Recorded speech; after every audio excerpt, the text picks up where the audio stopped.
ladies and gentlemen, welcome back. We have a surprise special guest. We have an African from Egypt who is now in America, somewhere in Florida. We have someone with the worst Irish accent we've ever heard in a secret location. And then you have me. And we are here to prove today that the Quran is a comedy. And we're going to continue where we left off in our last show, which was about 8 weeks ago, on all of the stories in the Quran and their sources. And this time we're focusing again on the Jewish origins of many of the Quran stories. And yeah, we've covered some of these stories of fairy tales, ancient comic books, and so on. But we're looking at the sources of these stories, and we're finding that it seems that Muhammad or Allah seem to love repeating or misrepresenting old tales, which were considered tales back in the day. So Usama, welcome back. What have you been up to? Well, here is the truth. I'm in Florida. It's so hot. I was gray. Now I'm black, like a real black. But the one correction I'd like to do for your introduction, it is not the Quran is a comedy. It is a sad comedy. It is a sorrowful comedy. It is a crying, weeping comedy. I don't know how can you put the word comedy with the nature of Islam and the nature of the Quran. I mean, maybe it is funny for people who have a good sense of humor, but for sincere Muslim who follow Muhammad, the self-proclaimed prophet of Islam, who follow the miracles of Muhammad, the Quran, it should be a very sorrowful story, very sorrowful broadcast. You know what I'm saying? Correct me if I'm wrong, man. Go ahead. Yeah, I just have to wonder how literal tales, not even tales that are considered legitimately revelation, but just stories, somehow became the literal word of Allah in the Quran. I mean, these are long-known old children's tales, myths, legends. Yeah, JC? Yeah, but here's the truth. For those who never read another book, okay, if that is the only thing you know, it is the Quran. It is 100% a great miracle. It has the poetry, rhymes, and the word which no one knows what it means because it is the word of Allah, you know. But if you have read another book, some other book about some other topic, I don't know, history, geography, just science, something else, if you have read another book, you can't help it but to really feel sorry for those who believe that is a miracle. The Quran is a miracle. If you have never read another book or another piece of literature or any other material in your life. And I found out that, you know, Muslim people do not read. I'm not kidding you. Actually, Islamic countries produce fewer books annually than just the country of Spain on its own. So the country of Spain prints more books annually than all of the Islamic countries combined. That's crazy. Yeah. It shows it's an illiterate culture. Yeah, but at the same time, if you think about how many books an Arab or a Muslim Middle Eastern man will read in his life. We don't read books in schools, man. What we do in school, here is a surprise. Maybe it's a new information for you. What we do in school in Egypt, for example, is we memorize material. It doesn't matter. A mathematic problem, you memorize it. If you go to the test and have a different problem, you could not. We don't have understanding how to fix the mathematic problem. We memorize what we have. If you're studying to be a pharmacist, you memorize the names of the diseases and the names of the medicine of the diseases. If you're studying to be an engineer, you memorize. You have a brain who work very hard to memorize. If you can have a simple understanding to the books you're reading, you'll be an A student. But we don't use brain to understand, but we use brain to memorize. And when it comes to the Quran, it's the same way. You'll be shocked, Lloyd. People who don't speak Arabic, they can memorize the Quran. They don't speak Arabic. This is greater miracle than the Quran itself. Imagine with me, you memorize the New Testament, which is much smaller than the Quran, in Greek. And you can say the whole entire New Testament out of your head from memory. We wouldn't take that seriously as meaning anything. What? And I don't think we would particularly take that seriously as meaning anything. But this is the miracle of Islam, that Muslim Indonesian, Muslim Pakistani, Muslim Bangladeshi, Muslim Korean, Muslim Chinese can memorize the Quran in the Arabic language, the entire book, without knowing 2 words in the Arabic language. Right. Think about it. Just think about it. It's a miracle. Right. Yeah. JC, welcome. Thank you. It's great to be here and good to see Usama back as well. Everything that you guys have said, I totally agree with that. The memorization of the Quran is something that then affects everything in Islam by making you actually memorize something without even understanding it. That means you cannot question anything because you are already programmed to just basically memorize things without any understanding or critical thinking.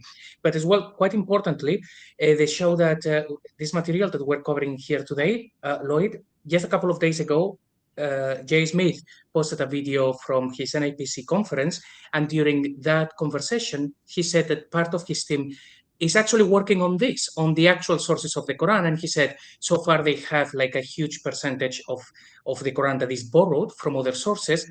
And he said there is a good chance that the whole thing was actually copied from other sources. So it's great that we are doing this, and within the next year, Jay Smith and his team hopefully will confirm everything that we've been saying and then correct some things that. So we can call dibs. I did it here first in the most detailed videos. So hey, we are on video number 58, I think, already on this topic. We have a what do you call this? Not a book. What do you call the huge library of books? It's called man. What is the word? Huge document. Volume. Yeah, we have huge volume of books. If you want to literally figure it out, yeah, God is good, but we have to be humble, Lloyd. We have to be humble. Right. I mean, for instance, okay, so this is where we ended. Let's just start where we ended off the last time, right? So when Muhammad heard this assertion made by the Jews regarding their sacred books, it was natural for Muhammad to assert that his revelation as well was written upon preserved tablets. Again, just stealing ideas from other cultures, mostly Judaism and Christianity, but various pagan religions as well that predated Islam. Otherwise, he thought he could hardly claim authority equal to the Old Testament. And the Muslims, not understanding what the words preserved tablet referred, gradually invented the whole story. So to ascertain what the Jews thought about the contents of the tablets, we have to look at the tract Berachot in the Talmud, and there we read, Rabbi Simeon ben Lakish said, "What is that which is written? I shall give thee tablets of stone and the law and the commandment which I have written." So the tablets are the 10 commandments. Interesting. So we ended here last time, and we went through that. So every learned Jew of the present time acknowledges we have to reject this absurd explanation of the above quoted verse because he knows the Mishnah was compiled in the year 220 of the Christian era and the Jerusalem Gemara about 430. So none of them, no Jews go around claiming that their stories predate Judaism or predate 0 BC, let's say, because they were written back then. Whereas Islam obviously claims Allah wrote this stuff in tablets in heaven that are pre-existent, have always existed, except Allah is the only thing that is pre-existent and has always existed. God help us. Just last week, we were doing our Arabic broadcast, me and Brother Muhib and Brother Yusuf, and we are right now in the chapter of Moses, or the story of Moses throughout the Quran. And boy, oh boy, Allah does not know what he's talking about. Allah forgot to mention any details. He said that he called Moses from the right side of the mountain. And I asked a question, which mountain? Where is this mountain located? And nobody knows. The mountain, you don't know which, how can you, the mountain, the right one. Correct. No, mountain. it is the right side of the mountain. Which mountain? I said, let's give the audience an option. A, that mountain is in Egypt. B, that mountain is in Israel. C, that mountain is in Saudi Arabia. Where do you think the mountain was? Nobody knows. You know, you are making fun of Allah's word because no. Don't say Allah that. would have said which one if it was important. You know, like for instance, okay. Whoa. If the mountain is not important, why it is important the right side of the mountain? Which right? Is it Moses' right or my right? I'm looking at Moses right now. Is this his left hand or his right hand? Come on, man. You know, I hate difficult people. So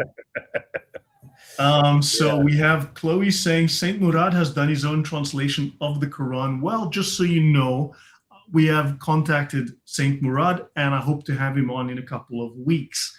So stay tuned. We're going to have Murad back. Murad is awesome as well. So to complete the proof that the legend about the preserved tablet upon which the Quran is said to have been written is derived from a Jewish source, it is only remains to state that in the pt8, right, it is said that the 2 tablets of the law were created along with 9 other things at the time of the creation of the world and at sunset before the first Sabbath began. Now we know that the tablets of the 10 Commandments were not created at the beginning of the world, and therefore we know that the pt8 is making some kind of allegorical claim or something. It's not a literal claim. And of course, Muhammad and the Muslims, being such gullible people, ahistorically gullible people, take this idea and run with it. Here's my question to you, Lloyd. Do you think the Jewish people did that and told that to Muhammad to see how he react to it, and then he got the hook in the... They probably wouldn't have thought the man is this much of an idiot. but see, here's the logical now. The Quran was written in the tablet guarded board, 50,000 years before creation. That is a little bit stretchy, okay? 50,000 years. But then when you go read the Quran, Allah said, Muhammad said, Moses said, Pharaoh said, the devil said, all of this saying has been written 50,000 years before creation. And for Muhammad, it have to be, or for Moses, 50,000 plus 4,000 years. Like, how can this make any logic that Allah wrote exactly what Pharaoh would say, what Satan would say, what Moses would say, what everybody else would say? Does this make any sense to you? Look, the thing is, you must understand, Muhammad is actually an operation from the CIA. We have a time machine. They went back in time. They gave Muhammad, basically, he could bug people. So they sent him back as an operative, and he planted a few bugs in the palace, and he was able to record that, and then he transcribed it. So he had advanced technology. He had advanced medical knowledge. This is just part of what is going to be discovered as we go forward. But here is another problem. If the Quran was written 50,000 years before creation, why Allah gave new information in the Quran about now Allah knows, now Allah this, perhaps that? Don't you think if that's the case, when Muhammad received the Quran 50 plus 6,000, 50 plus 5,000, that Allah will write, the addition one, the final one, the one without, and now Allah knows, and now Allah figure out, and now he knows. I mean, it's like, what's so hard for Allah to write, do addition, editing, fix something for it, makes no sense. I have no idea. So Chloe, what if Muslims keep saying Moses, Jesus, Abraham were Muslims? Obviously, it's one-upmanship. Obviously, they want to claim authority and dominance. But also, they claim that since Allah is the only God, you were born a Muslim, your soul is Muslim, and it's only because your parents failed, or you were willful and ignorant, that you turned away from Islam.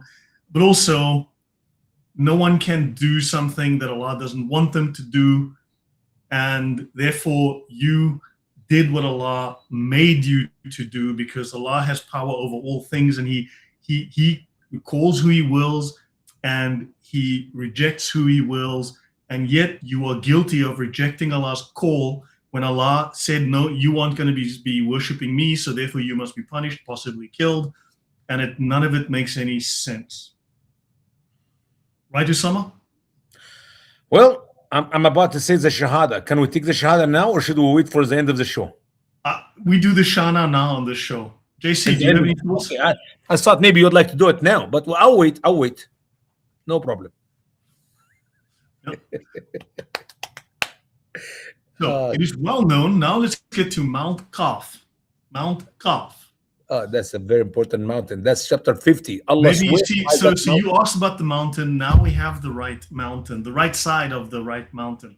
No. Mountain Qaf is different than the mountain where Allah spoke to Moses. That's 2 different mountains. Mountain Qaf is a huge mountain, surrounds the earth.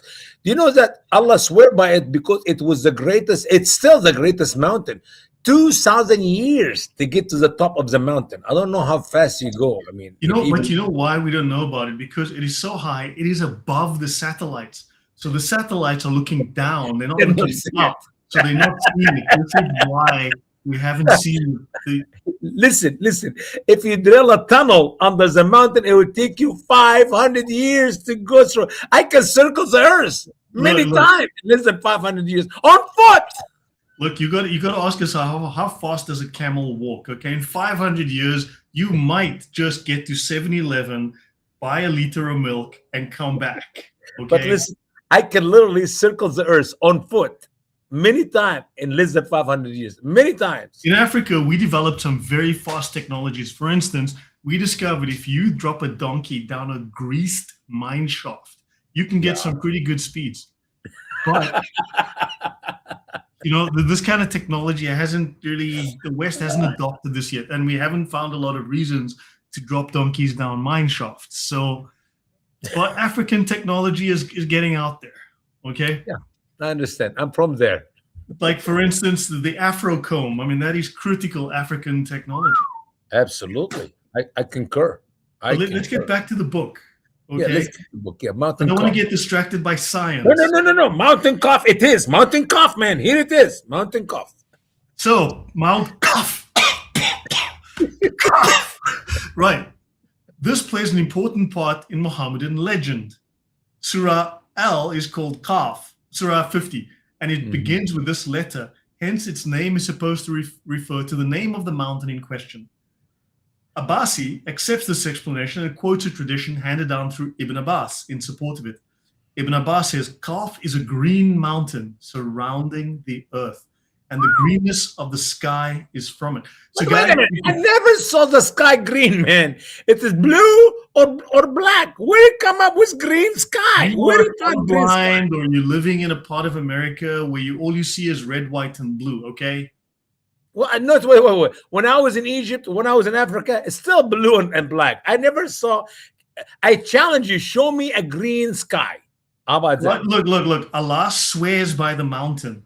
Yeah, I know. I swear on the mountain. So Allah makes promises.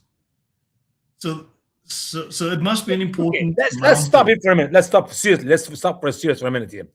Will Allah swear by stupid mountain? God in the Bible said, I'll swear by myself because there is no greater than me to swear by. Allah swear by a mountain? Allah swear by some fig and some olives? Are you kidding me? You know that there's a mountain that surrounds the earth. It's in a very famous documentary about pirates, which Muhammad was. He was just a sand pirate. It's called One Piece. And there's a mountain that splits the earth in two. And so basically the Quran invented the One Piece. It predicted this important documentary about an alternative universe. In the 7 worlds, this is one of the worlds. And so just get off my back about this, okay? JC, what do you want to say? Yes, that as you mentioned that I remember actually Murad talking about this, and in his translation, he actually has this cough as for fending, just because he actually found it as meaning something in the 7th century, I guess. But it's interesting. What I really like about this is that once I saw this, is what I realized that, hey, hang on a minute, this is not a mountain, because otherwise this will be called mountain cough or something, as opposed to just cough like everybody understands it. So the fact that they had to create the story to make it into a mountain is quite revealing. These people had no idea how to read this.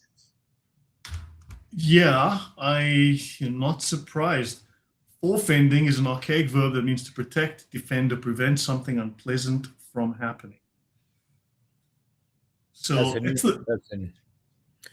for instance, you guys might know there's the whole story about run from the hills because the barbarians are coming from the hills, So because normally people run to the hills because the barbarians are coming, but now you got to run from the hills. But now these hills are so big, the barbarians can't come over them.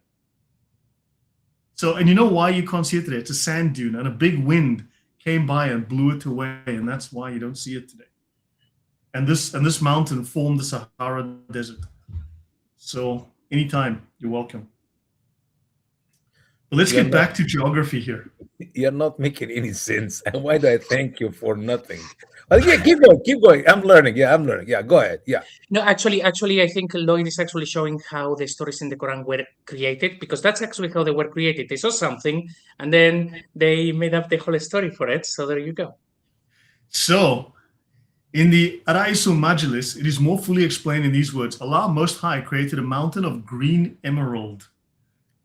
The greenness of the sky is on account of it. So, guys, now you know why the sky is green. It's never green. You're killing me, Smalls. I don't care how many times. If you tell a lie big enough and Don't keep look repeating at it, me. it will I'm not just change saying what anything. Allah said, okay? Allah is a liar. Okay, keep going. Look, man, if the mountain is made of sapphire and emerald and jewels, no wonder it was robbed, it was stolen. That's why you don't see it. Who stole it? Where he's hiding it? Is this a bigger hole, bigger than the earth to hide it in? So it is called Mount Kaf, and it girds it all, the whole earth, and it is that by which Allah swears, for he said, Kaf, by the glorious Quran. In the Qisasul Anbiya, it is narrated that one day Abdullah bin Salam inquired of Muhammad, which was the highest mountain peak on earth. Muhammad said, Mount Kaf. To which I'm going to go, Mount Kaf. Yeah. In answer to the further inquiry of what this mountain is composed, Muhammad replied, of green emerald, and the greenness of the sky is on account of that. The inquirer, having expressed... Let me stop for a second. My father had what we call color blind. Okay, so his red is brown, and his brown... I have blinds, but they're not colored. They're just white, plain, basic, mostly beige. But no, I mean... Was Muhammad color blind, and he did not know the difference between green blinds and blue? weren't invented then, but the fact that you realize Muhammad had blinds back then just shows that, again, these Arabs invented technologies thousands of years before we did here in the West. So Muhammad was a scientist. Yeah, he must be. Yeah. Green, huh? Green. I call you Mr. Green from now on. How about that? Mr. Lloyd Green. Green Lloyd. Go for it. I'm just standing up for Allah here, okay? Okay. So Muhammad, so what is the height of the mountain? And Muhammad replied, it is 500 years journey. That's a lie. It's 1,000 years journey. That's a lie. How far is it around? Actually, it was, if I remember, it was 2,000 years to get to the top of that mountain. To go around, apparently. There's 2,000 years journey around. Yeah, see, here it is. I was right. 2,000 years, because I remember last time we went to the top of the mountain. It took us a lots of hours to get up there and come down. It was roughly around 2,000 years. I remember. Yeah. It was a rainy day. Yeah. So what is the origin of this myth? So it is supplied by reference to Hagiga 11, chapter 1 or something, or section 1. There, in explanation of the somewhat rare Hebrew word tohu in Genesis 1 verse 2, it is written, Tohu is the green line which surrounds the whole entire world and from which darkness proceeds. The Hebrew word for the word line is the word kav. Kav. Oh boy, I wonder where they got that. Gee whiz. So, let me see. So, let me just highlight this. Isn't that interesting? Kaf and Kav. Very close. These disciples, hearing this Hebrew word, not knowing what it meant, thought line, though without doubt, that which was thus said to surround the world and from which darkness came forth must be a great chain of mountains named Kav or Kaf. MashaAllah. Smash Allah, that's what we do here. JC, any thoughts about this as an author? Because someone clearly didn't read his Hebrew properly. Yeah, I'm struggling to understand how these people would listen to all of this nonsense, like a story about a massive mountain, and not actually say, look, all of this stuff is nonsense, and just walk away. It's just, but yeah, it looks like they heard something originally that had a particular meaning, theological meaning, or something from a legend or whatever it may be. But then by the time that Islam is being formed, they have twisted it so much and created so many stories that now you have something completely ridiculous. Yeah. Now, Usama, I agree, you were right. People have What? explored the world and they have not found this range of mountains. Wait a minute. We were there just a few months ago. I Did you told bring you. back diamonds and emeralds and rubies from it? Yeah, we went in the top and we came down from the other side. Yeah, yeah. So we must indicate a few of the many other ideas which are also clearly of Jewish origin that have found its way into the Quran and the traditions or hadiths. In Surah 17, Al-Asra 46, mention is made of 7 heavens. And in Surah 15, Al-Hajj, verse 44, the 7 doors of hell are spoken of. Both of these statements are derived from Jewish tradition. Mm-hmm. The former is found in the Jewish book Hagiga, whatever, and the Latin, the Zohar. It is remarkable that the Hindus hold that beneath the surface of the earth, there are 7 lower stages, so to speak, and above it, 7 higher stories, all of which rest upon the heads of an enormous serpent named Sesha, who possesses 1,000 heads. The 7 heavens are at least or were identical with the orbits of the sun, the moon, the planets, Mercury, Venus, Mars, Jupiter, and Saturn, which in Momo's time was supposed to revolve around the earth. According to Mohammedan tradition, the earth with its 7 stories rests between the horns of a bull named Kajuta, who has 4,000 horns, each of which is 500 years' journey from every other. He has as many eyes, noses, ears, mouths, and tongues as he has horns. His feet stand upon a fish which swims in water 40 years' journey deep. Man, oh man. That remind me what you're reading. When you read these numbers and these very important information, it remind me of a show I used to watch with my son when he was 4 years old. It's called Veggie Tales. And then I come up with my own song, fairy tales, fairy tales, fairy tales, fairy tales. If you have a children and you watch Veggie Tales, remember Muhammad have his own fairy tales. Go ahead, brother. This is Islamic geography, okay? I don't know why you want to make fun of education. I'm an infidel. I need to be educated. Go ahead. Fun fact, I've just gone to Grok and asked, hey, if you were to actually walk, if you could actually walk all the way to the moon, how long would it take? And it says that it's less than 9 years. So if this mountain was about 500 years journey, yeah, you do the math. See, JC, more logic than you, Lloyd Green. He's more logical than you. I'm sorry, man. I'm not a math Asian, okay? I'm African, so. Oh, that make a difference. Yeah, you don't have brain or common sense. But let's move on. Go ahead. You made my day, man. You made my day. You know, I came to Europe on a plane. If I was a smart African, I would have come across on a boat. They would give me a house, money, a cell phone, and free taxis. But clearly I'm not smart. You just found out about that now?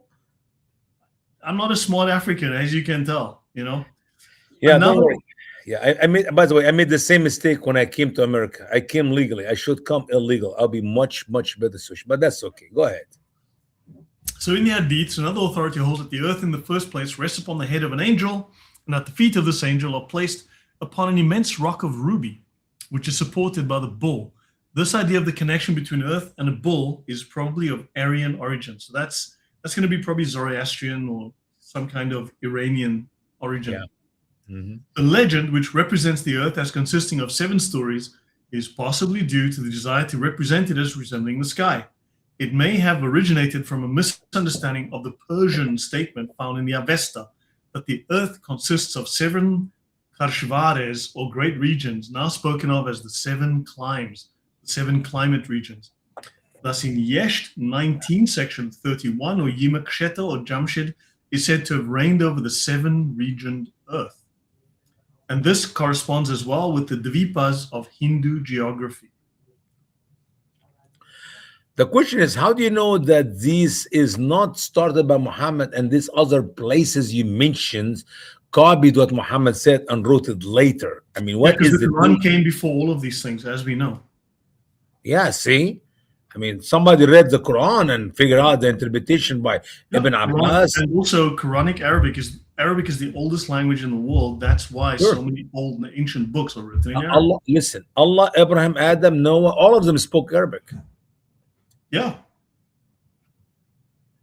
So Yeah, none of this makes sense. I mean, this is just, yeah, he was a scientist. Yeah. So, yeah, my name is two L's and one Y. Hello, Joshua. So, yeah, it doesn't have two Y's, but cool. So, I mean, this just, at what point do you say, okay, look, one mistake or one reference, great, but when every single story is literally taken from some kind of fairy tale, like what the heck? Yeah, and this one actually it could be from different things. Sorry, this is actually from the middle of slide, but from the legend of the Jews, when God takes Moses to the heavens, actually God opened the seven heavens and the seven earths to show to Moses. So this could have been from some other traditions, but it could very well have been simply from the legends of the Jews, where we have other stories that they copied and they made it into the Quran as well. Yeah. But on the other hand, biblically, we know that there is only three heavens and one earth, by the way. And the heavens, we talked about the Bible, the heaven of the earth, that's where birds fly, airplane fly. As the heaven of the stars, which the psalmist wrote and said that the heavens declares the work of thy hand. And then the third heaven, where the apostle Paul was ascended to, and he did not even know if he was ascended in the flesh or in the spirit. And then obviously we know John the beloved, who wrote to us the final book in the Bible, the book of Revelation. He wrote it from the third heaven. He was actually in the island Patmos, but then he was ascended to the third heaven. So there's no fourth, there's no fifth, there's no sixth, there's only three. Yeah. Well, it's just, look, I mean, we report, you decide, right? But we can find the origin of all these references, all of these stories, all of these claims in the Quran from Zoroastrian sources, Jewish sources, Christian sources, heretical sources, pagan sources, Christian sources, you name it. None of it is original. None of it is new. All of it is just rehashing. What if Allah, listen, look, what if Allah made the devils to know this information from the guarded board and let people read about it and write about it to cause some people to doubt the truth of Islam, so that he can lead these people astray, because Allah guide whom he will and Allah leads astray whom he will. So if he want to guide you, he will let you open your chest to the belief in Islam, and if he want to mislead you, he will make you believe what the devil put down there to make you disbelieve in the word of Allah. Right. See, I figured it out. Bain Bash says to JC, how to prove the legend of the Jews is older than the Quran. I mean, but we have documents, we have writings, we have references to all of these things that long precede any writings on the Quran. Yeah, the legend of the Jews, by the way, written between 200 and 500 after Christ. According to the series of Muhammad followers, he was born 570, claimed to be a prophet 610, died 633. So he have to be at least 100 years after the entire legend, if it's Talmud or Mishnah or Midrash, is completely written. Yeah. Yeah, but I will also actually say quite simply, the Quran says things like, for example, that Moses had these two terms of wives, and on his way back, he sees the burning bush, which is a mixture of the story of Moses and the story of Jacob. It says, oh, Mary, sister of Aaron. So I don't think that the Jews actually copied from Muhammad, because when we look at the Quran, he's getting everything wrong. So, yeah, that's why. Yep. So let's continue. In Surah 9, Hud, in reference to God's throne, it is said that before the creation of the heavens and the earth, his throne was above the water in the air. So in commenting on Genesis 1:2, the Jewish commentator Rashi writes thus. Brother, that's not Surah 9, that's Surah 11. Sorry, my bad. Oh, of course, yeah, my bad. Let me just double check something. I just want to change my microphone. Let me change it to... Your voice is very good. It's like this wonderful bird, the bird which... I'm just still going to put in the echo reduction and noise reduction. So in commenting on Genesis 1:2, the Jewish commentator Rashi, embodying a well-known Jewish tradition, writes, the throne of glory stood in the air and brooded over the waters. Oh my, you stole another Jewish story. Yeah. You have to have Noon, which is a whale, and he sit in the water to carry the earth on its back. So you need water. Oh, Bane Bass says, thanks, guys. I need to use this too for local apologetic. You know what? I was given 6 months because I bought a phone over a year ago. I bought a brand new phone, and I didn't realize I had an offer to use Gemini Pro for free for 6 months. So I redeemed it, and it expired today, in fact, and I bought like a $5 a month subscription.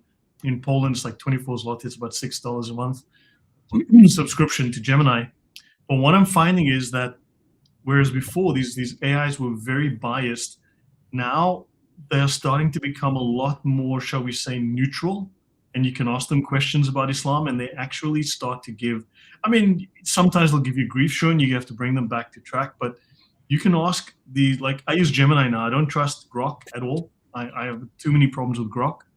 ChatGPT is also fine, like generally, but I've settled on Gemini. And you can ask it questions about these things. It'll give you really good answers. I mean, ask it how can we prove that the Legends of the Jews is all prior to the Quran, for argument's sake? And they'll give you some really good answers. Sometimes you got to challenge them, but yeah. So you can use AIs these days, I mean, with caution, but honestly, they're becoming excellent tools. So yeah, where are we next? So Muhammadan writers tell us that the angel Malik, who's named in Surah, oh my God, that's 43, Al-Zukhruf 77, is the chief of the 19 angels appointed to preside over hell. So Jews also write of a prince of hell, but the Muslims have borrowed Malik's name from Moloch, one of the deities mentioned in the Bible, formerly worshipped by the Canaanites, who burned human beings alive in his honor. And the word in Hebrew as in Arabic is a present participle that means ruler. We've spoken about this before. I mean, so Molech. So Malik, Muluk, Molech. We've covered this before. Any comments? I mean, you could find other reasons as well, because Malik means ruler. It could also be neutral, as in meaning king. Yeah. But the story here of the Malik rules over hell, that would be a parallel. I was going to say how you pronounce the word, and since the original Quran was written without vowels, without the alif and the hamza, and without das, God help us, because Malak is an angel, Malik is a king, so it can go in either way. I mean, the two words in Arabic are how you pronounce it. Yeah, I've covered this in, is this available on my Google Drive? Yes, let me get this book here on page 125. Yes, this is in my Google Drive. I had to renew the subscription today and it's costing, hold on, actually, we just worked something out here. So I had to renew my Google subscription today, by the way, just so you guys know. Yeah, so it is $63 a year for my subscription to Google to store all of this crap. Yeah, okay, so this book that we are looking at here it's called The Original Sources of the Quran by the Reverend W. St. Clair Tisdale. There is an older version called The Original Sources of Islam, but you want this one, okay? If I recall, this is the version you want. The Original Sources of the Quran. The older one is The Original Sources of Islam. This is the more complete, newer version of the book. How much is it? Can we download that book, Lloyd? Yes, you can. Can you send me the link for it if you don't mind? And I'll pay you $1.99. $1.99. That's Egyptian pound, not dollar like US dollar. dollar. You know what I hate? One of the worst things I hate in life is cheap people. No, I'm not cheap. One Egyptian pound 99 is almost like 2 cents or 3 cents in a US dollar. Yeah, let me just. So if we look in my Google archive, let me go here.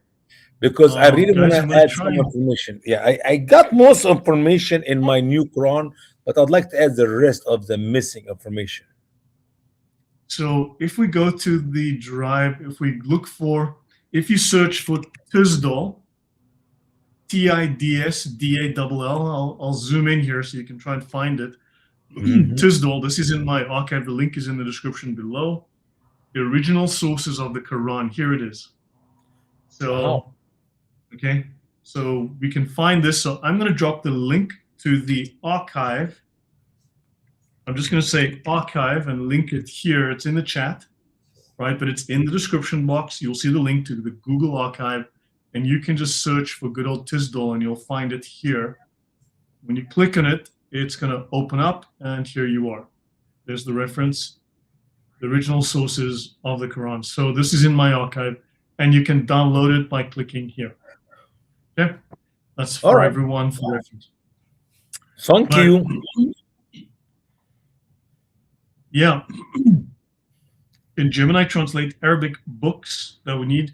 It can do a pretty decent job, yeah, generally. But look, it may on some issues, shall we say, tone down the translation. This happens.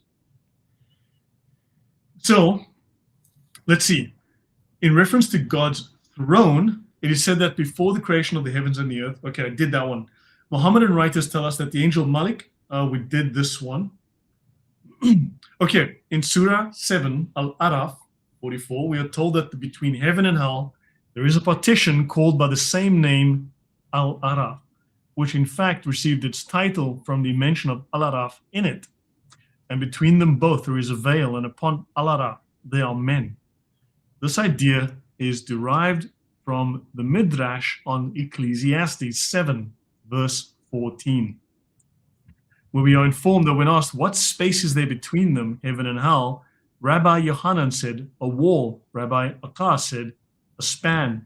And the Rabban say they are both near one another so that the rays of light pass from this to that. The idea is probably taken from the Avesta, that's the Persian pagan Zoroastrian book, I believe, where this division between the heaven and hell is mentioned under the name Miswanogatus. Okay. It's a place assigned to the souls of those whose deeds of virtue and vice balance each other. I'll pause there for a moment. Your thoughts, Usama? Well, I'm amazed because I did when I was working on my translation, I would shake my head day and night. I'm getting tired of where Muhammad come up with this. I mean, I really wish we have this information a good 16, 17 years ago. This would have saved me a lot of work and would have made my book an excellent book. So yeah, I'm worth that $1.99. So guys, look, if you learn, I was thinking use the dollar Egyptian £1.99. So guys, if you learn anything from this, my work is worth at least $1.99. But besides that, you've also learned that Usama is cheap. Okay, so that's very nice. You make me feel special. Save money. So yeah, okay. In Pahlavi, it was called Miswad Gust. The Zoroastrians held that the space between heaven and hell is the same as between light and darkness. The idea of a special place reserved for those whose good deeds equal the evil ones has passed into other religions also. Okay. In Surah 15, Al-Hajr 18, it is said concerning Satan that he and the other fallen angels endeavor to steal a hearing. They want to steal a hearing by listening to God's commands given to the angels in heaven. The same idea is repeated in Surah 37, As-Safat 8, and in Surah 47, Al-Mulk 5. This belief comes from the Jews once again. It is said that the demons listen from behind a curtain in order to obtain a knowledge of future events. Another Jewish tale stolen and put into the Quran. So a Jewish legend, literally a legend, put in the Quran as literal revelation from Allah. And the sad thing, not only he put in the Quran, he repeated in the Quran. In case you missed it, in a Safat, you see it in Surah Al-Mulk. Al-Mulk. Why don't they then confirm that the Jewish legends are true? Well, they will tell you that they were written after the Quran because, first of all, in Islam, all the scholars of Islam do not have logic about history line. They will not know who came first, Moses, Noah, Abraham, Jacob, they have no clue. Read the Quran and figure it out. But on the other hand, they will tell you what I told you earlier, that Allah made it look like that so he can mislead with it the infidels. If you believe, then Allah will open your eyes and you can see it. It's true. It's true, 100%, you know. It's an easy answer, man. JC, any thoughts from you? Yeah, it looks like in terms of the people who created the Quran, that they were doing so in great part by taking the legends of the Jews, by taking commentary from rabbis. So that would be like the basic blueprint that made it into the Quran. Then, of course, once we get to the traditions, which is what you have been exploring in lots of other shows, is when things go absolutely crazy. And then they start taking things from all over the place. But the most original source being the Quran, it seems like, yeah, it was just taken pretty much from the Jews' commentary, targums, and things like that. Yeah, and for years, Lloyd, for years, maybe 20 some years, I always thought when I read the writing of scholars like Al-Tabari or Ibn Kathir, and they will tell you this is from the Israeliyat. I always thought when you talk about Israel, Jewish sources, I understand to be the Bible, the Old Testament. But shocking to my bone, just a few months ago, we discovered that Israeli sources, is actually the legends, and they know it. So not only Muhammad took from the legends, the scholars of Islam are rewriting more material from the legends to make interpretation to that which is written in the Quran, which is, it seemed to me, it seemed like, wait a minute, it's not just Muhammad, that's what the Jewish also believe, which means it's true. Yeah, the hadiths, I believe, I covered this once, used to be called the Israeliyat, which are basically hadiths, right? Legends. Yeah. And then they had to drop the word because it was too embarrassing, because it was obvious they were borrowing from the Jews.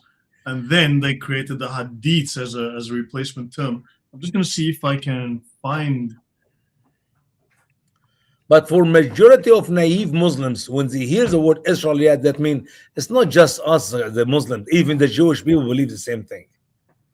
And if Okay, it's a but little bit also- off, because it's not correct, and we got the correct information.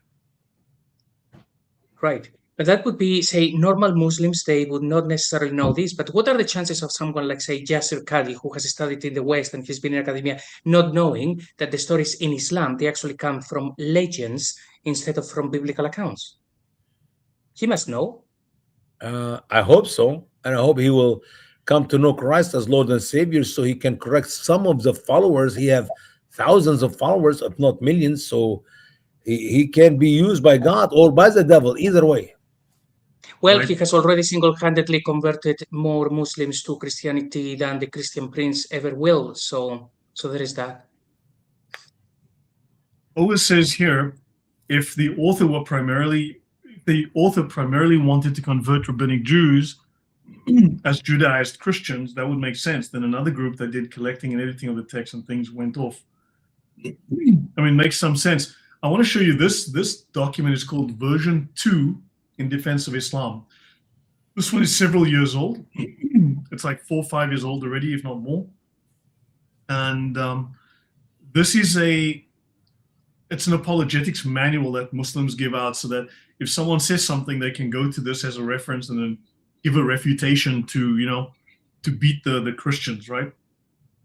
Is the universe made from water vapor, which is debunked, or is it made from smoke? Quran 41:11 explained. The argument for the universe being made from water vapor and that it is an error, the source of it is actually not the Quran, but the tafsir.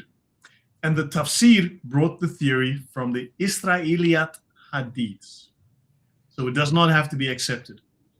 So you can see here, even they admit in this very short reference here that they are borrowing ideas from what was called Israeliyat hadith, and then they had to get rid of those and make their own.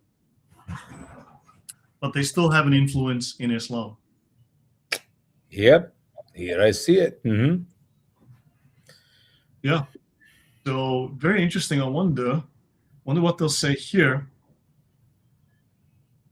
Pir Karam Shah said, this is from the Shia, after criticizing some Mufassirs for their bringing some stories taken from Israeliyat narrations from Jews which did not suit the Prophet So yeah, I mean, this is a known issue. I've covered it in the past. I don't have time to look for those, but yeah, this is something that is very, very familiar to Muslims. Actually, let's have a quick look at, let me see if I can find it here. Israeliyat.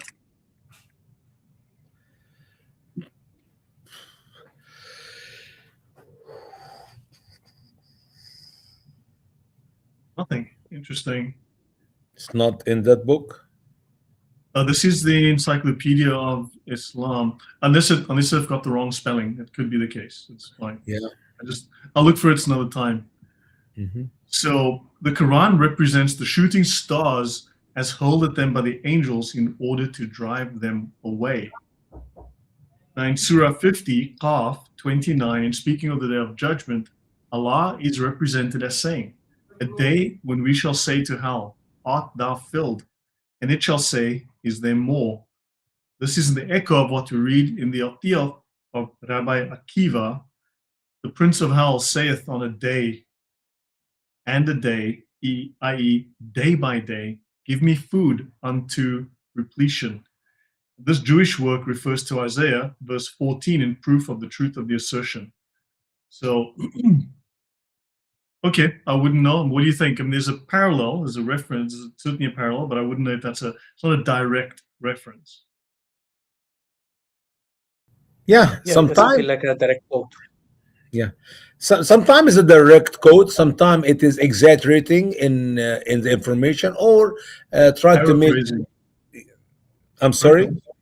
Paraphrasing sometimes, paraphrasing an idea or Yeah, rewriting an idea. but sometimes they add to it. Sometimes they make it less, make it more logical. So you never know what Muhammad is saying in his saying, or what the scholars of Islam is writing. Sometimes you see like a dream. Pharaoh have a dream. We talked about that in our last Arabic show. Pharaoh have a dream that fire came out of the land of Israel and it burned all the Egyptian homes, but it did not burn the Hebrews' homes in Egypt. Well, when I read that, it is a legend of the Jews. I believe it was in the Mishnah, and Muhammad took it and he made it a little bit different with Pharaoh about the dream of a boy. But you see, the idea is a dream.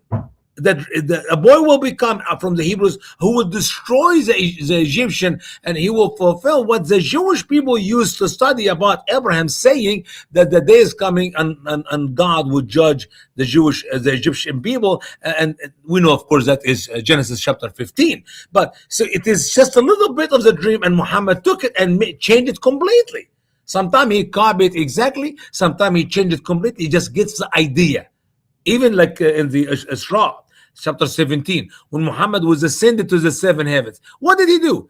He went to the Genesis account and he read about Abraham negotiating with God about not to destroy Sodom and Gomorrah, these 5 cities, because perhaps there were 50 righteous there, and the number go up. There's maybe 10, and there was not even 10. So the idea is 50, 50, 45, 40, the number go to 5, and Muhammad took it and make it he himself ascended to the 7 heavens, met with Allah and negotiate about the number of prayers. Even though the story originally have nothing to do with prayers, it have to do something about Abraham is interceding on the behalf of the people of Sodom and Gomorrah, that God will not punish him. See what I'm saying? Sometimes he copies the whole story as it is. Sometimes he changes it a little bit. Sometimes he just take a small idea and make something big out of it. Right. I mean, we can see this is an interesting one. You can see here, this is a reuse of an idea. In Surah 11, Hud 42, and again in Surah 23, Al-Mu'minun, we are told that in the time of Noah, the furnace boiled over. This doubtless refers to the Jewish opinion, Rosh Hashanah and Sanhedrin, that's the Talmud, that the generation of the flood was punished with boiling water. Now, we know there was no boiling water because, correct me if I'm wrong here, but the Bible, which doesn't claim to be a geography textbook or an astronomy textbook or a science book at all, doesn't talk about a high mountain 500 years tall that circles the earth, correct? Nope. It's the Jewish legends that talk about these things, which are not considered revelation. They're considered legends. allegories, moral stories, fiction. What you take your pick. Yeah. Right? They fall into different categories. Yeah. But the Bible does. But Allah's literal word says there's a mountain around the earth that is 500 years tall. It is made of diamonds, rubies, emeralds, and probably the slipper, the same stuff that the slipper from Cinderella was made of. Yeah. Or something. Yeah, but in this two passages here, Hud and Mu'minun, we read the word far at tanur. The word far is the word gushing up or rising up, which we use for the milk. When you boil water, it just boil. But when you boil milk, the milk will start rising up and start coming out from the whatever pot you're boiling the milk in. And then what make it worse, and you correct me if you have more information about it, the scholars of Islam, with Muhammad and others, they actually said that the tanur, which is Raisha Abu Ghassam, is actually an eye, a well water rising from the earth. And they give us 3 different locations for it. They say scholars disagree. It could be in India, it could be in Iraq, or it could be somewhere else. I can't remember. So it is one well, and the water was gushing from it, and that's how the earth was flooded. And it's amazing, Lloyd, when you read the story carefully, you see that when the water started gushing up, Allah told Noah to go out and bring all the animals, 2 bear of every kind, mean actually 8 of every kind. Wrong number, wrong information. Obviously, we know from the Bible. Of every kind. So guys, now you know it. There's only bears on the Quran, bears of every kind. Black bears, brown bears, green bears, polar bears. Pears. Pears, man. Dudes. Only fruit. Oh my God. There were just pears on the Quran. So, sorry, on the Quran. On the Ark. Just pears, okay? There was no other fruit. And yeah. A pear is 2 of something. Oh, sorry. I misheard you. You should have said pear. Okay, moving on. So, we've got this. So, guys, unfortunately, we got it. These Muslims are a little upset. This is great. It means we're hitting the spot. Jesus will return and join Muslims to defeat the Jewish false Messiah, Antichrist, Moshiach in Jerusalem. Christians will be on the wrong side. Yeah, sure. Whatever. So, does this people have he or she heard anything we said so far in the last hour? of course not. It's too painful for them. I mean, come on. They have to scream and shout. But the simple fact is, how are they going to answer all of this? The fact that literally every single story in the Quran is based on a Jewish, pagan, Zoroastrian, you name it, legend, myth, fairy tale, children's story. And we can prove it, right? I mean, where is this mountain? Besides the wall that, remember that there was the metal wall in the desert where these people lived or whatever, there was that story.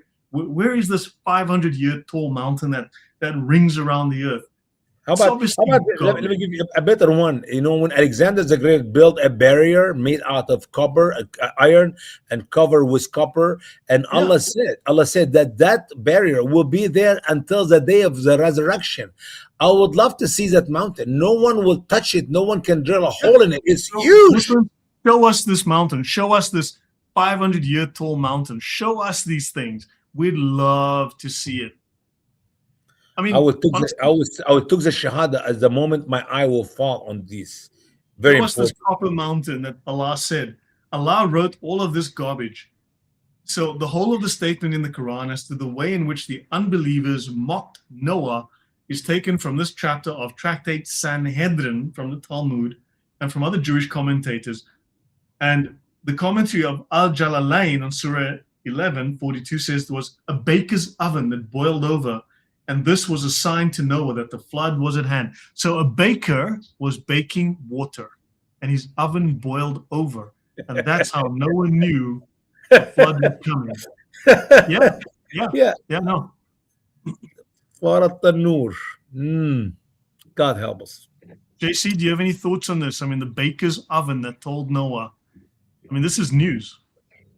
Yeah, so you see, they actually created something new. I actually like that story. I think Al-Jalalain was legit. That's good. The whole thing with this story is a fellow researcher actually told me about this one. And I think there is something as well with the Hebrew that was used or the Aramaic. I can't remember, this was a while back. But they told me the same thing. This actually comes from from these legends. So it shouldn't really be a mystery. It's just that people are not really talking about these things often enough. And yeah, I really hope that people watching actually are finding this useful to see that it isn't just 2 or 3 stories that they copied from legends. It's just like the whole thing is taken from all different sources. Yep. See, the water wells up from this oven and rises as in a saucepan which is boiling. It is a baker's oven where the water begins to rise up unusually. This oven was at Kufa, on the site with the mosque of this town. Or hold on, it was in Iraq. India, Kufa, here it is. Or it was in India. Or it was in India. Or it was in Philly on 37th Street by the barber shop on the corner. I love it. وقيل in the Arabic language. It was said. You read that in almost all the interpretation of so-called scholars of Islam. It was said, and give you too many different complicated, ridiculous opinion, and ended with, and Allah knows best. I said, Allah does not know jack about what they're talking about. It was said to Noah, apparently, when the water will boil coming out of the oven, climb into the ark with your companions. The baker's oven, he was baking some water. So they said, look, you know what? Put some water in an oven, heat it up, and if it boils, you know it's going to rain, buddy. You know what? But actually, I'll tell you the truth, okay? Muslims invented the car. So what happened was Noah had the first car. And then his son started washing the car. And that made it rain. That's almost the same as the story in the Quran. It happened to me. I washed my car and it rained. So this had, I'm telling you, there was a car wash. They were washing a car and that made it rain. JC, back me up here. I'm thinking that the Burak should have actually come in and helped Noah because it helped Abraham, it helped Muhammad. Why didn't the Burak actually appear in the story of Noah? Only Allah knows. And the oven was in the mosque of Kufa to the right of the entrance near the gate of Kinda. There was only one mosque in Kufa, so don't worry about it. It is also claimed that it was at Ain Warda in Syria, but it's also in India. Well, we know actually, it was in Iraq. And one of the other sources, it was in Iraq. And they give further explanations, which I've mentioned above. Mm-hmm. Yeah. No, so basically, it was in India, and it was in Kufa at the mosque. There's only one mosque in that big city, and it's on the right of the entrance near the gate. But it's also in Syria, but it could also have been other places because maybe it was in Philly. Could have been next to the place where the Super Bowl was happening in I don't know, you know, but yeah, hey man. Well, I think it was at the foot of the mountain Kaf, so that's why it's really big. It's very big. Yeah. When God fanned the oven of the earth, it began to boil while heavy rain swept over it. Yeah. Its oven bubbled and boiled over. The mass of water covered the mountain and exceeded their summits. Yes. So guys, look, I mean, this is the holy oven of Allah, I guess. A big oven. This is a big baker's oven that you know. So hey, Lloyd. Yes. Can you hear me?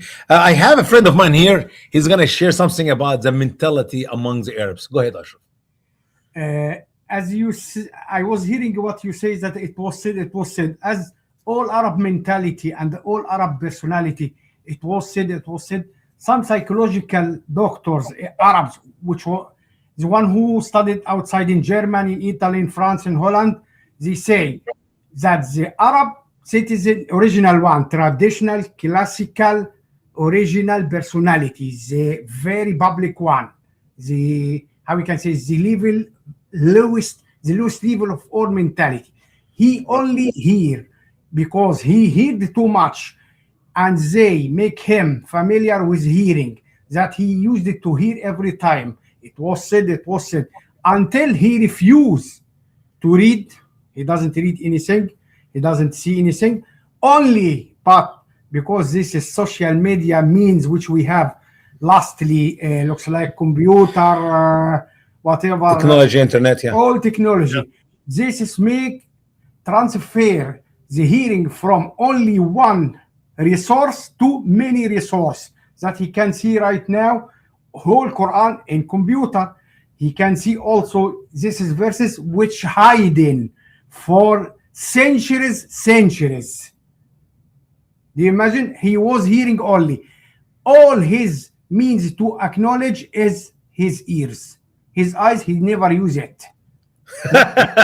He never used it. It's like they did. They said they did it. Who's Yeah. the they? So in simple words, the mentality among Arabs in the Middle East, it is their ears, nothing else. Yeah. Nothing else. Nothing. Mentality. You can call it ears mentality. Ears mentality. Thanks, Ashraf. Very good point. Very good point. Yeah. So this oven sadly didn't make it, and we don't have the mosque with the oven. We don't have it today. So, I mean, although I will say that in the Bible Belt in the US, they've tried to take this idea and create bake sales on certain Sundays to raise some money for charity. And nobody would buy it. But at least they haven't caused the flood. But I think, given this evidence, bake sales need to stop. Well, but you say Evan. They said it's a well. It's a deep water from under the ground gushing forth. How can it be a well? Or if it's not a well, how can it be water coming You've naturally never from heard the the eye? famous saying, "Well, well, well." That's a deep thought, man. Well. I mean, look. In fact, the Quran actually predicted certain famous actors like Matthew McConaughey. Like the Quran started with well. Then Matthew McConaughey came on and all right. Yeah, So he's yeah, I remember him. inspired by, Yeah, amazing. Allah works in mysterious ways. I know. I learned that from you. It was said that this. It was said. Yeah, and it's amazing. Like, for example, the size of the ship, of Noah's ship. It was said it was 50 feet, 50 yard by 30 yard and 30 yard high. And it went up too many different numbers. The last number, it was 2,000 yard long and 50 yard. It became like a train. No, I'm not kidding you. You can't even imagine how can you have a ship 2,000 yard long and it's still 50 yard wide and 30 yard. It's like a long train. And all these numbers set together next to each other in one paragraph, and Allah knows best. These people do not even have logic to put numbers on a piece of paper, Lloyd. Right. I mean, so Chloe's got it right. The baker made soggy bread. Yeah. It's kind of sad. Lloyd. Would you like some wet bread? No. JC? That you see, it was said that they actually found this oven. It was actually in a museum in Yemen. Unfortunately, the Saudi Air Force abrogated it, but rip. Yeah, actually, no.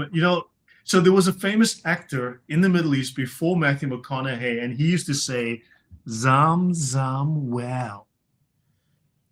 You know what? I just discovered recently that Zamzam well is actually a pump made up by Missouri and maybe another state, and they actually pump water from the sea to the Saudi Arabia after clean up the water, of course, make it fresh. And that's how when you go to Zamzam, you get that water to drink.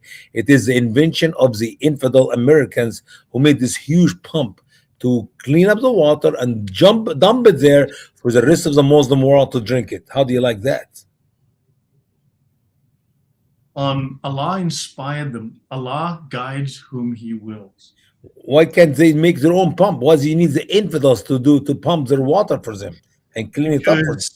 Because they got these people to do it for them because they need to be served by others. MashaAllah. Yes, I think because they are the people of the camel, and camel people don't, engineering people, are just not good enough for them. Let me actually, before we move on, just mention something that I can't evidence yet, but in the Quran, we have the story of Abraham speaking with, if you go to the Bible, is the angel of the Lord, which is Jesus' pre-incarnation. You have the story of Moses with the burning bush, which is the angel of the Lord, pre-incarnation, Jesus pre-incarnation, and also you have the story of Hagar, and it's going through the traditions, and again, it's the angel of the Lord. So it did actually make me think that maybe the guys who were putting this thing together, they were quite purposely putting the stories where it is actually Jesus, the Word of God, who is doing these things for them, but then either they change enough of the Quran so that has been removed, or it was almost like a coded message, so that Christians who actually read that and said, no, this was God, they will say, no, it was the angel of the Lord, and that is the word of God. So I wonder if there is more to to those stories that appear in the Quran, which happens to be about Jesus doing it, actually. Yeah. Well, you know what? We just had a very insightful piece of information from Bain Bass. He says this story is pseudo-Hippolytus of Rome. The bread got wet from gushing water from the oven. So you have the ancient practice of intinction, soaking the Eucharistic bread in wine, which is a central theme in early liturgical texts like the Apostolic tradition, often attributed to Hippolytus of Rome, but surviving in later expanded forms called pseudo-Hippolytus. The specific method of Holy Communion involves several historical and theological layers. The practice in the Eastern Orthodox and Oriental Orthodox traditions, the Eucharistic bread is broken and placed directly into the chalice of wine and warm water. That's interesting. That is very interesting. It's a hop, skip, and a jump from there to ovens to eat the bread. Yes. An oven in a mosque. Think about it, an oven in a mosque. What the heck is an oven doing in a mosque? To raise the water. When you boil the water, it gushes up. To make it, makes the water hot and boil. And make the flood. Listen. As JC was talking about Abraham, I asked a question. What was the name of Abraham when he was a young man? What was the name of Abraham when he was 75 years old? All these years, what was his real name? In the Quran, it's Abraham. That's a huge error because his real name was Abraham, not Abraham. That's an inside huge error. Muhammad and Muslims call names that they get right. So yeah, it is like 1 billion degrees here, guys. You know that in Europe, all the houses are designed to trap the heat. So it's actually probably hotter in here than it is out there. So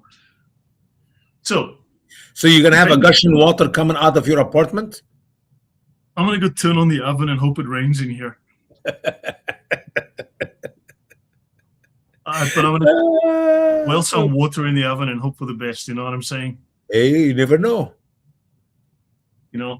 So if any further proof is needed of the great extent of the influence which Jewish tradition has exerted upon Islam, it would be supplied by the fact that although the Muslims boast of the style of the Quran and the purity of its Arabic as a miracle, and as an evidence of the divine origin of the book, there are to be found in it words which are not Arabic at all, but they're borrowed from Aramaic or Hebrew. Among these, you can mention, and I don't know how to read it. Let me read it to you. It's easy. Tabut. Let me just make it too big. Zoom out a bit here. There we go. Yep. Okay. Tabut, Jannat Adan, Jahannam, Hibr, Sakina, Taghut, Furqan, Ma'un, Malakut, and Torah. These are foreign words, and half of them, most Muslims, Arab Muslim, will not know. If you ask a Muslim, what is Tabut? They do not know. What is Taghut? They do not know. What is Furqan? They do not know. What is Ma'un? They do not know. I mean, literally, these are not Arabic words. So I have no clue what it is. Yeah, Chloe's suggesting I go wash my car, but guys, I don't want to start a flood, okay? Yeah, please come to Florida and try it. I need some water here. If God wanted to start a flood, he would say, hey, someone could build an oven in a mosque and boil some water in it. Mashallah, mashallah. Then we can have some water. Yeah, but maybe I should wash my car and then just it might work. It might just work.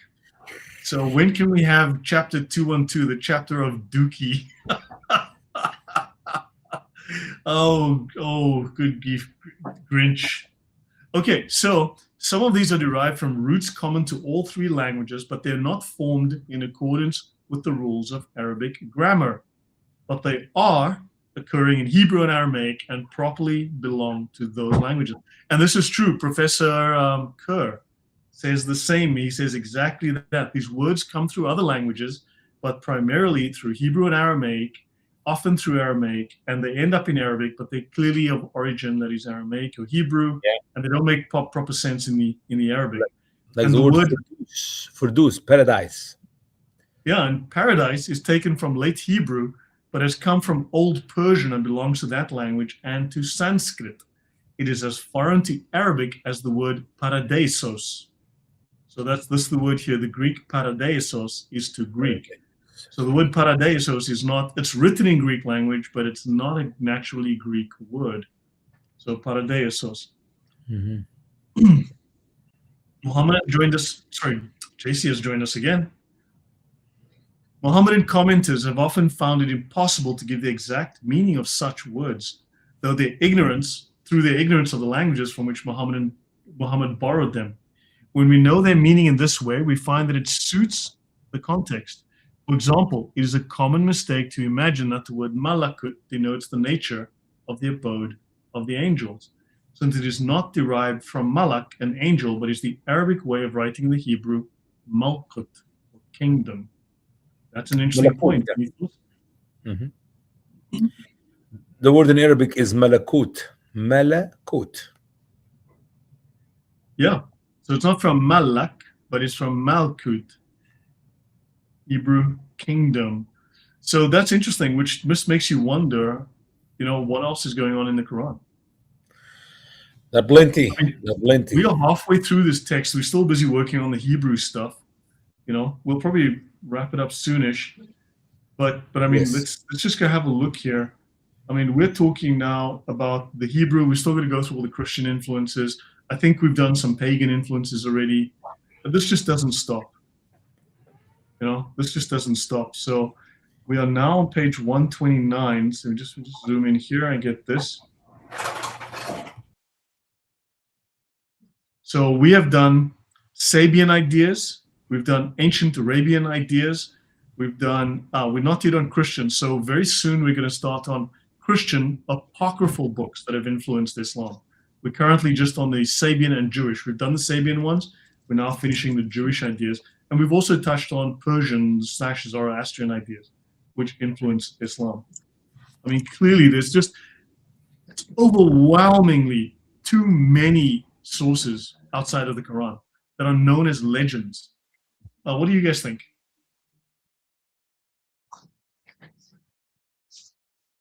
Yeah, well, they have certainly copied all of this, and I have shared. Let me actually just share this real quick.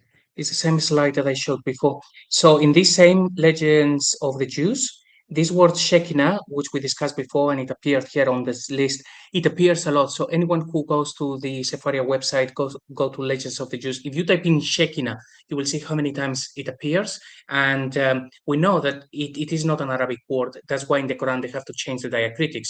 So it teaches us that these people were familiar with the legends, also the Targums and all of that stuff. But also how then they edited the Quran to try to make it more Arabic, because if they had kept this word as Shekinah, everyone would have known, no, this is not Arabic at all. So we can see this sort of thing. So certainly they were familiar with these texts, and we can see a little bit of the process of how the Quran became what it is now. Yep.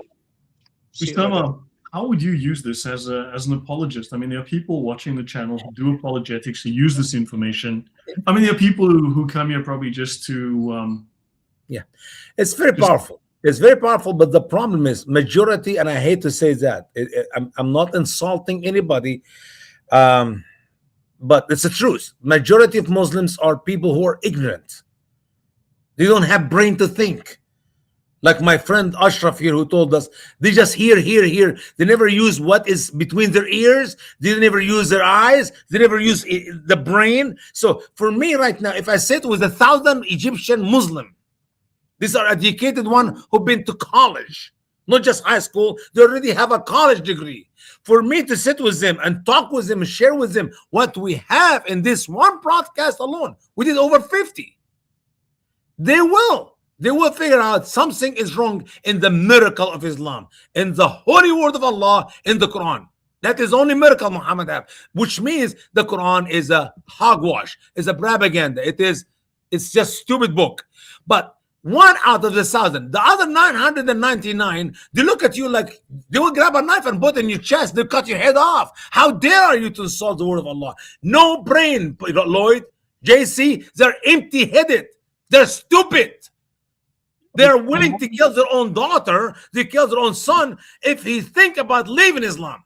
How about me insulting Islam? It is not my fault if Allah likes old Jewish legends. Yeah, but see, they will tell you it's a lie. You show it to them, it's still a lie. We're reading it from the book. It's in there. I didn't put it there.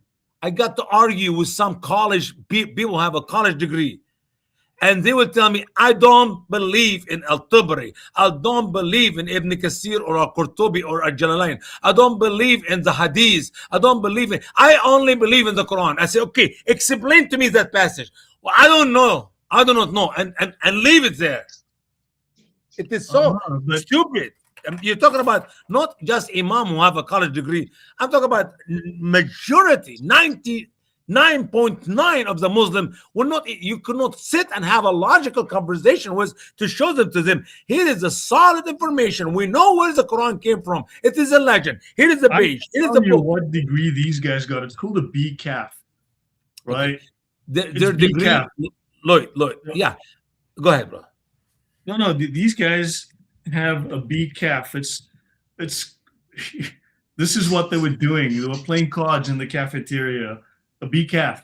These are scholars. Have you been to college in Egypt? You know how stupid these people are. Let me say it again. They memorize books so they can pass the test. After the test, one day they could not remember jack about what they memorized in these books. When you get to college in Egypt, I'm talking about Egypt, the top-notch country in the Muslim world. You buy a book from the professor for $50 or $100. He got your name down that you are going to pass the test. You may answer the questions right. You may answer the question wrong. I passed some classes. I did not read information worth a nickel in college in Egypt. So what I did, I got 5 pages and I filled them in with junk. Just anything. I don't want to give him an empty pages for the test, final test. So I just talk about this and that, and I repeat myself back and forth. I know my professors was not going to read it. And if he read it, I am in trouble. He did not read it, and I passed the test. I could not make sense about what I was writing. I actually went back to see what I wrote before the hour was over. I could not read my handwritings. It was so bad, it makes no sense. And I got my college degree. You know, remember there were like 100,000 people who were found recently in the US just in one investigation with fake degrees. When I worked in Dubai, I was working with a guy who was teaching, we were doing Unix, and he had a certificate. He had a Bachelor of Science or BTech or whatever it was in computer science, BSc computer science from the University of it'll come to me if I think about it. I mean, this is 10, 11 years ago, but of a college that didn't exist. The guy had a degree from a college that didn't exist. So they were just printing degrees, official looking degrees, and presenting them as part of their CV, you know, putting them in for work applications. So yeah, there's a lot of this fakery going on in the Middle East. I mean, I've heard of guys in India at university who were printing degrees at the airport and leaving with them. Sure.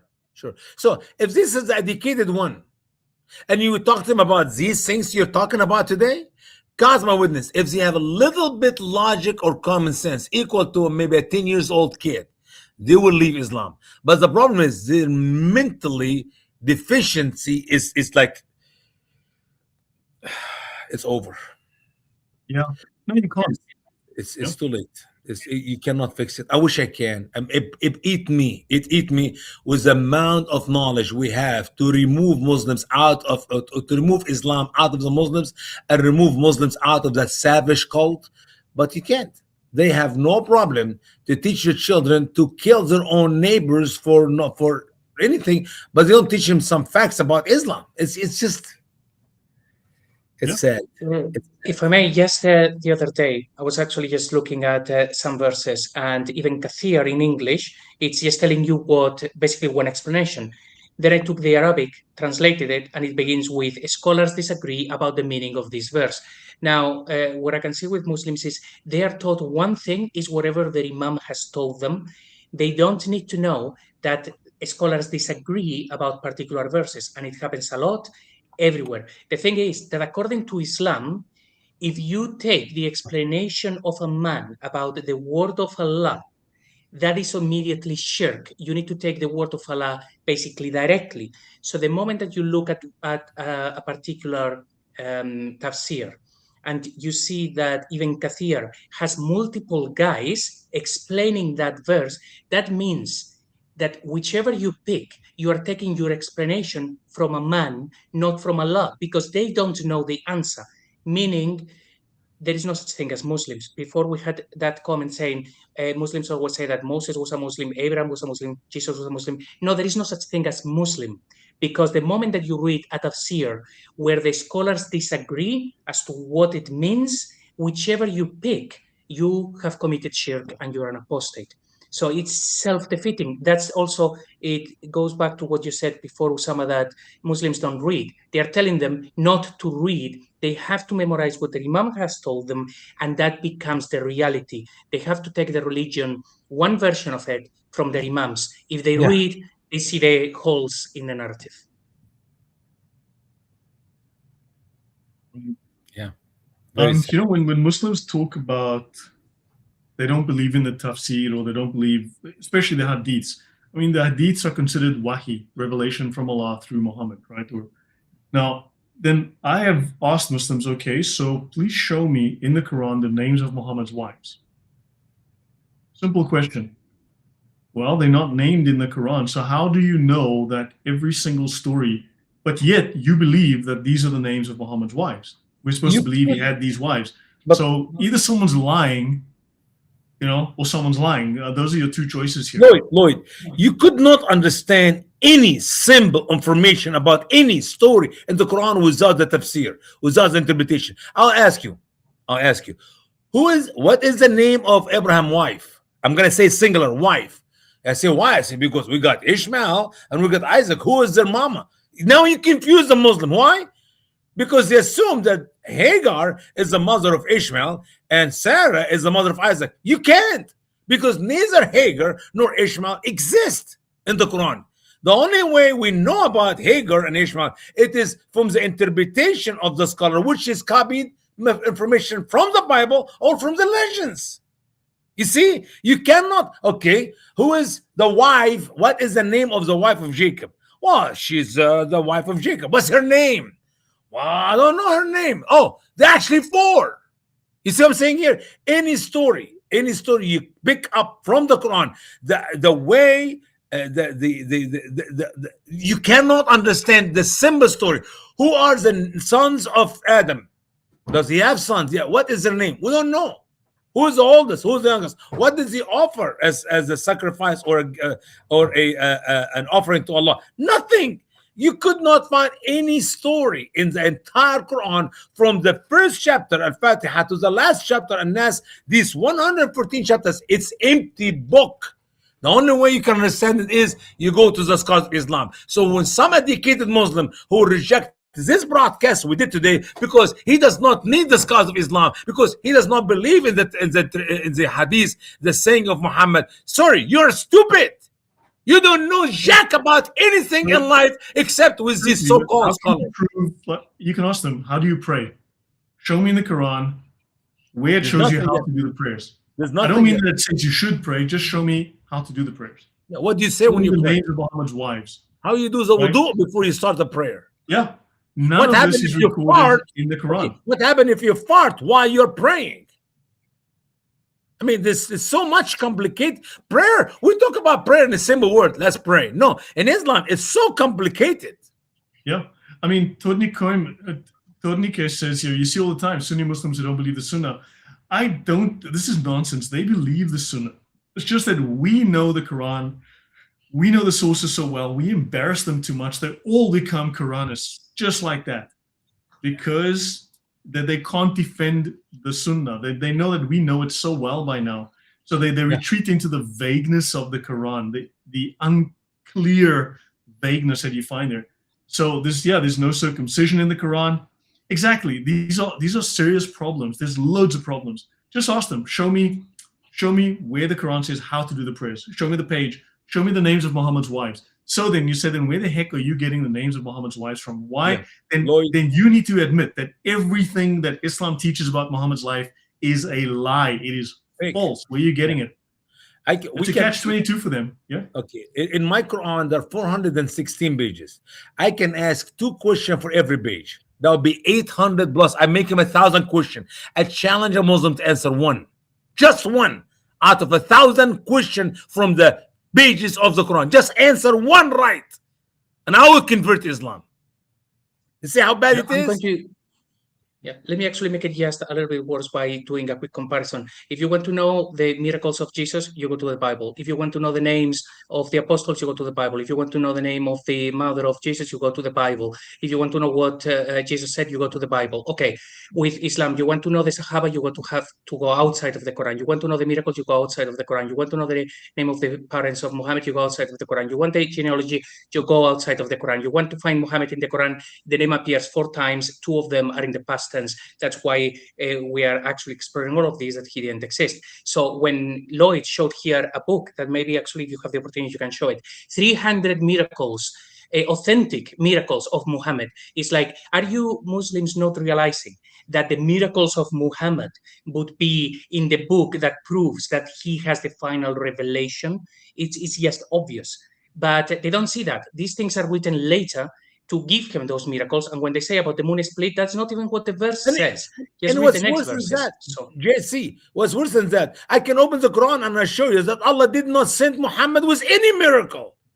So for me to accept one of the 300, I have to reject the Quran. Yeah. The basic sources of the book are the Quran and Hadith and the original historical books, and some are Al-Siya al-Sitta, the 6 authentic books of Hadith, Ashar al-Siyar by blah, blah, blah, this book, this book, this book, this book, this book. So how come they don't just go straight to the Quran? I don't get it. And then all of these miracles, where are these 300? This is called the 300 authenticated miracles of Muhammad. Where's the stuff? Where's this 300 miracles in the Quran? Where's Muhammad's miracles in this Quran? I'd love to see it. I mean, I've gone through this in the past. The people were thirsty and they approached the apostle for water. The water vessel had little water. The apostle started performing ablution. He put his hand into the vessel and water began to pour forth between his fingers like springs. The people drank from his fingers and performed ablution. They numbered 1,500. 1,500 people. Muhammad put his hand in a cup and he gave water to 1,500 people. It's in Bukhari and Muslim. Now, please show me where this is in the Quran. For this Twitter came on earlier who wanted to mention stuff. Hey, man, prove this to us.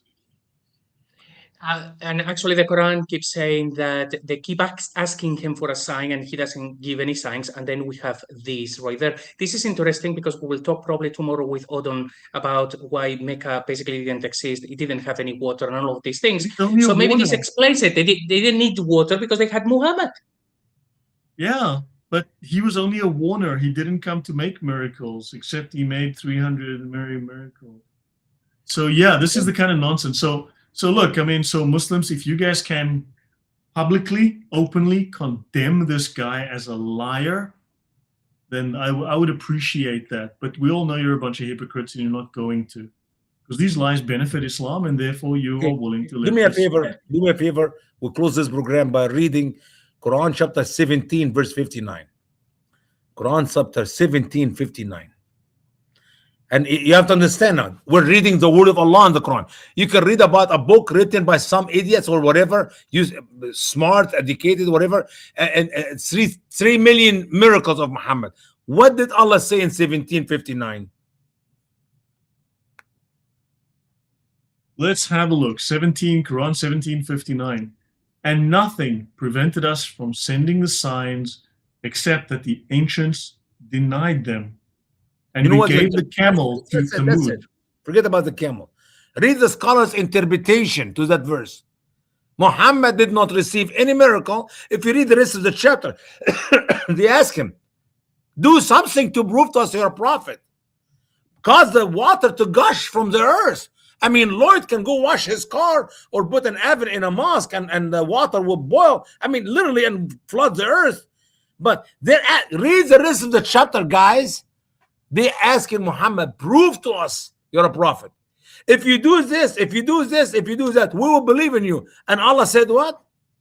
The only reason we did not send miracles, because people did not believe it anyway. So should I read a book written by some... I can fly, for instance, but there's no point I do it because no one's going to believe me anyway. They'll just say it's computer graphics. Yeah, must be. All right. Thank you so much. It was a great show today. I appreciate you, brother. Thanks a million. Good to see you back, JC. Yeah. We'll maybe get together again. I don't know, tomorrow or in the near future, Lord's willing. Yeah. So guys, so as you guys are probably ready to say the Shahada at this point. No, I'm not going to say it. I changed my mind. I'm not going to say it. I'm very disappointed, but that's okay. Okay, so Allah's gonna have to try harder next time. Let's see. So everyone, I'm sorry to disappoint you. If this was, yeah. So anyway, so you've got a book filled with second-hand stories, third-hand stories, third hand, fifth hand, sixth hands.